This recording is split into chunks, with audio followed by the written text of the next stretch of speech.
മഞ്ജു വാര്യർ സ്വന്തം മകളെ ഉപേക്ഷിച്ചു പോയതല്ലേ? കാവ്യ ഇതിനേക്കാൾ പെട്ടെന്ന് പഠിക്കും, വിടാതെ വിമർശനം. തമിഴിൽ സജീവമായിരിക്കുകയാണ് നടി മഞ്ജു വാര്യർ. വിജയ് സേതുപതിക്കൊപ്പമുള്ള വിടുതലൈ 2 ആണ് താരത്തിന്റേതായി ഇനി പുറത്തിറങ്ങാനിരിക്കുന്ന ചിത്രം. ഇതിനോടകം തന്നെ ചിത്രത്തിലെ പാട്ടുകളും മോഷൻ പോസ്റ്ററുകളുമെല്ലാം ഇതിനോടകം തന്നെ ഹിറ്റായി കഴിഞ്ഞു. തമിഴിൽ മഞ്ജുവിന്റെ 4ാമത്തെ ചിത്രമാണ് വിടുതലൈ 2. സിനിമയിൽ മഞ്ജു തന്നെയാണ് ഡബ് ചെയ്തത്. തമിഴ് അനായാസം കൈകാര്യം ചെയ്യാനുള്ള മഞ്ജുവിന്റെ കഴിവിനെ നടൻ വിജയ് സേതുപതി പുകഴ്ത്തുന്ന വീഡിയോ ഇപ്പോൾ വൈറലാകുന്നുണ്ട്. മാതൃഭാഷ അല്ലാതിരുന്നിട്ട് കൂടി വളരെ വേഗത്തിലാണ് അവർ സംഭാഷണങ്ങൾ പഠിച്ചെടുത്ത് പറയുന്നതെന്നും വളരെ ഉത്തരവാദിത്തത്തോടും ആത്മാർത്ഥതയോടും കൂടിയാണ് അവർ ജോലി ചെയ്യുന്നതെന്നുമാണ് വിജയ് സേതുപതി പറഞ്ഞത്. ക്ലബ് FM-ന് നൽകിയ അഭിമുഖത്തിലായിരുന്നു പ്രതികരണം. എനിക്കും മഞ്ജുവിനും ഒരേ സമയത്താണ് ഡയലോഗ് പഠിക്കാൻ തന്നത്.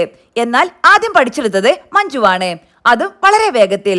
ഒരു രംഗത്തിനിടെ ഡയലോഗിന് സ്പീഡ് കൂട്ടാൻ സംവിധായകൻ ആവശ്യപ്പെട്ടപ്പോൾ അവർ അനായാസമാണ് അത് ചെയ്തത്. എന്നാൽ തനിക്ക് കുറെ നേരം പഠിക്കാതെ അത്തരത്തിൽ സംസാരിക്കാൻ സാധിക്കില്ല, വിജയ് സേതുപതി പറഞ്ഞു.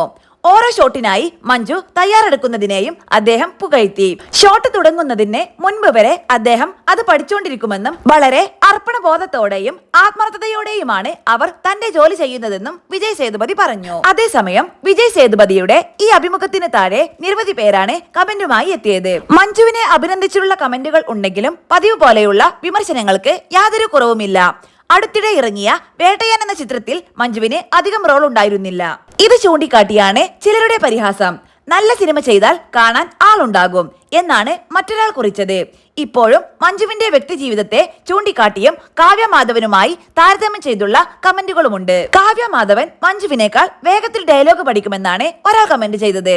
സ്വന്തം മകളെ ഉപേക്ഷിച്ചു പോയ ആളല്ലേ, തീർച്ചയായും വേഗത്തിൽ പഠിക്കുമെന്നായിരുന്നു മറ്റൊരു പരിഹാസം. മഞ്ജുവിന്റെ സോഷ്യൽ മീഡിയ പേജുകളിലും ഇത്തരത്തിലുള്ള നിരവധി വിമർശന കമന്റുകൾ ഉയരാറുണ്ടെങ്കിലും അവർ അതിലൊന്നും പ്രതികരിക്കാറേയില്ല. എന്ന് മാത്രമല്ല, സ്വകാര്യ ജീവിതത്തെക്കുറിച്ച് യാതൊരു ചർച്ചയ്ക്കും അവർ ഇപ്പോഴും തയ്യാറായിട്ടില്ല. തന്റെ മുൻ ഭർത്താവായ ദിലീപിനെ കുറിച്ച് ഒരിക്കൽ പോലും അവർ പരസ്യമായി വിമർശനം ഉന്നയിച്ചിട്ടില്ല.